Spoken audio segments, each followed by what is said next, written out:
A single physics textbook, $350. The used version from last semester, $280. A PDF of the exact same book online, free, but also illegal. If you're a college student or paying for one, you already know textbooks are absurdly expensive. But here's what most people don't know. This isn't just price gouging. It's a system that's designed very intentionally to extract maximum money from students who have zero choice. And I'm going to show you exactly how it works. Let's start with some numbers. The average college student spends over $1,200 per year on textbooks. That's more than most people spend on groceries in a month. For books, you'll use 4 months and then never open again. And it's gotten way worse. Since the year 2000, textbook prices have increased by 162%. That's faster than healthcare costs, faster than housing, even faster than college tuition itself,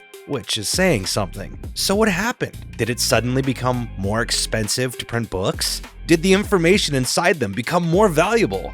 No. What happened is that publishers figured out they had a captive market, and they built an entire business model around exploiting it. Let me show you how. Here's how the textbook market is different from almost any other market you can think of. In a normal market, the person who chooses the product is also the person who pays for it. If you're buying a laptop, you decide which one, and you pay for it. So you're incentivized to find the best value.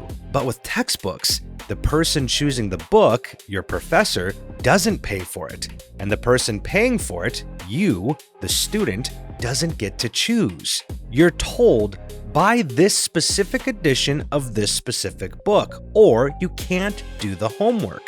This breaks the entire concept of market competition. Publishers don't need to compete on price because students will pay whatever they charge. They just need to convince professors to assign their books. So that's exactly what they do. They wine and dine professors. They send free examination copies. They provide supplementary materials, test banks, and online platforms that make the professor's life easier. All of this costs money, but the publishers don't care because they're not selling to the professor. They're selling to you, and you have no choice but to buy. Publishers call this indirect market dynamics. I call it a hostage situation.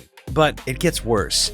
Once publishers realized they had a captive market, they started innovating, not on making better textbooks, but on making more money from the ones they already had. This is where it gets infuriating. You'd think that once a publisher creates a textbook, they could just keep selling that same book, right? Calculus hasn't changed. Shakespeare hasn't released new plays. The periodic table is still the periodic table. But if publishers just sold the same book year after year, students would buy used copies, and used books don't make publishers any money. So they came up with a solution: new editions.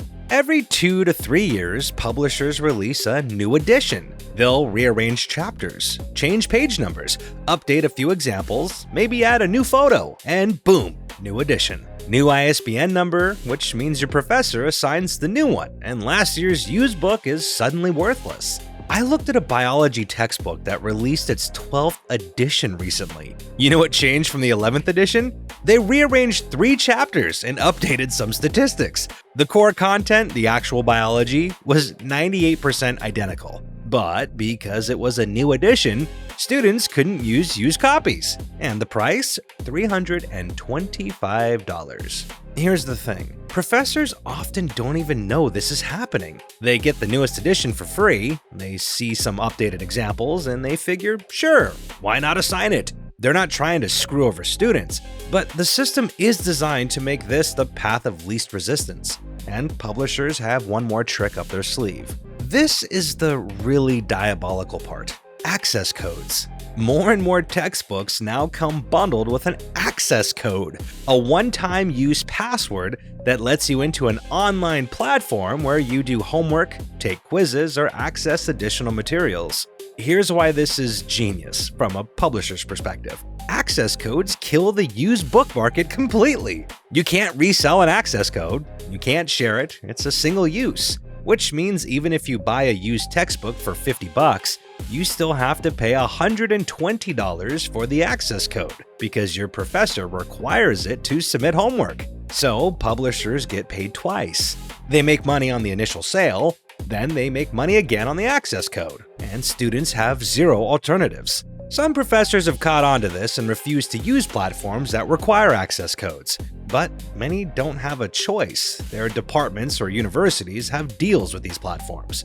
And here's the kicker: these online platforms aren't even that good. They crash during exams. They mark correct answers wrong because of formatting. Students hate them, professors tolerate them, but publishers love them because they're pure profit. So you might be wondering, isn't this illegal? Isn't this price fixing or monopolistic behavior? Technically, no, because each publisher operates independently and they're not explicitly colluding. They're just all responding to the same market incentives, a market where the buyer has no power, and it's incredibly profitable. The big three textbook publishers, Pearson, Cengage, and McGraw-Hill, control over 80% of the market. Pearson alone generates over $3 billion in revenue annually, with profit margins around 20%. For comparison, most book publishers operate on margins of 5 to 10%. These companies also spend millions lobbying against legislation that would cap textbook prices or require professors to consider cost when selecting books. Some states have tried to pass laws requiring price transparency or open educational resources. The publishers fight them every time, because from their perspective, this system works perfectly. Professors choose books based on quality and convenience, students pay whatever the price is, and shareholders get rich. The only losers are students, who collectively spend over $5 billion a year on textbooks they often can't afford. Now, there are alternatives. Open educational resources, free, openly licensed textbooks, exist for many subjects. Some professors put textbooks on reserve at the library. International editions of the same textbooks cost a fraction of US prices. But these alternatives aren't widely adopted. Why? Open textbooks require professors to spend time vetting them and creating their own materials. Library reserves mean only 1 or 2 students can access the book at a time. International editions technically violate import laws, and publishers sue students who resell them. Some colleges have tried to negotiate directly with publishers for lower prices. A few have succeeded, but most lack the leverage, because if they push too hard, publishers can just refuse to do business with them. And then professors can't access the materials they need. The system protects itself. So here's the bottom line. College textbooks are expensive because publishers have created a market where students have no power, no alternatives, and no choice.